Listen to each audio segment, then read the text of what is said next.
This is Kail, but don't get too fixed in that one name. Niggas been calling me different shit since I was about 5 years old. So, Kail, Boulevard Bill, Freddie Mays, William Red Thetford IV, that's my real name. I guess like the music in general, when I started freestyle when I was about 7 years old. That's no bullshit. I don't give a fuck what any of you think about that. There's plenty of dick for y'all to eat out there, so eat one. I've been doing this shit for 22 years now. At this point, I'm 29 years old. But a lot of the shit was just the music in general, like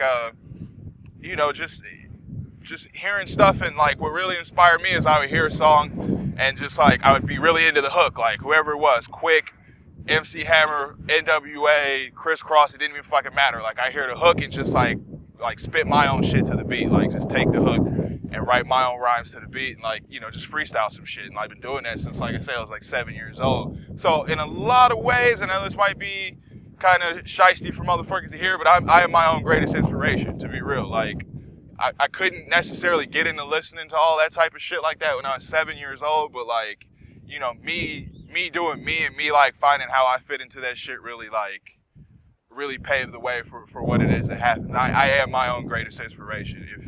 If you're not, then you're probably doing some shit that somebody else already did. So I inspire myself, and a lot of shit that doesn't really have anything to do with rap or hip hop inspired me too. Like I'm a Jim Kelly fan, so Jim Kelly and myself.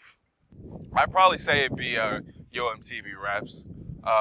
Just being able to like just come back to the spot every day and just know like because I was growing up in Kansas City when a lot of that shit was happening, and we didn't have like necessarily the greatest mix of shit to listen to in my neighborhood. Like, niggas didn't necessarily listen to East Coast shit like that. Southern shit was on its way up, but, it was kind of here and there. So, a lot of West Coast shit all up and down the board in Kansas City. We love a lot of bass shit out there, but Yo MTV Raps was like a great way for me to just, like listen to a lot of shit all across the board and really solidify in myself that like, I love this shit. This is all the fuck I wanted to do. So, that was a big thing. Like that was kind of a hub, I think, for people all over the country, even to finally get into like all aspects of rap and hip hop and just all that shit and just soak it up. So, one of the biggest obstacles is you can't wait for other motherfuckers to do anything. Like that's just point blank period. You can't wait for the homies to do shit. I'm gonna tell you that straight up. Don't let your homies tell you like, yo, we got this shit popping and this shit popping. Like, fuck that. Like whatever you can get done on your own, do that shit. Like, you never know what's gonna happen waiting on the hand of somebody else to reach out and feed you. So it's like push that shit, do whatever you can on your own, learn more. Like don't sit around being happy, being an ignorant motherfucker. That's the stupidest shit in the world. Like go out and get yours and and eat. Do as much as you can yourself because you're just gonna get more of you out of that shit. So that's been that challenge is knowing that like trying to work with people. I love to work with people, but motherfuckers are slow and they're doing their own thing sometimes, and you can't rely on that shit. So the biggest challenge was being self-sufficient with a lot of the shit that I'm doing, like just learning. That's it. The day you stop learning is the day you should be dead, as far as I give a fuck. Knowing that a lot of the shit that happens and a lot of the greatness that I'm able to actually achieve comes from my own hands, sitting and just being responsible and accountable for my own shit and just pushing it as hard as I possibly can.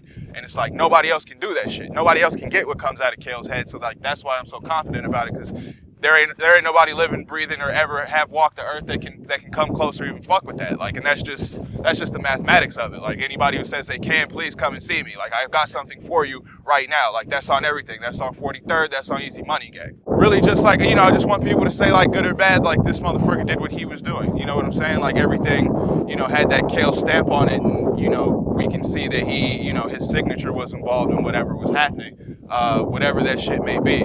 To actually look at that and say like, this is somebody who, spent time doing things in and of themselves and, had, good or bad or, knowledgeable or ignorant to my own situation. I just did what the fuck I was doing. You know what I'm saying? I did some Kail shit when I got up in the morning. So, that's really the legacy I want to leave to people, because, I want motherfuckers to be on that own shit, like that shit themselves. Like, believe in your fucking self. Believe, motherfucker. Like, whatever you're doing, like, that shit is probably the hardest shit in the world. It's probably the hardest shit in the world, but you don't know that shit. I know that shit. I know my shit is the hardest shit in the world right now, and that's the imprint that I'm leaving, is that Kail shit is the hardest shit in the world, nigga.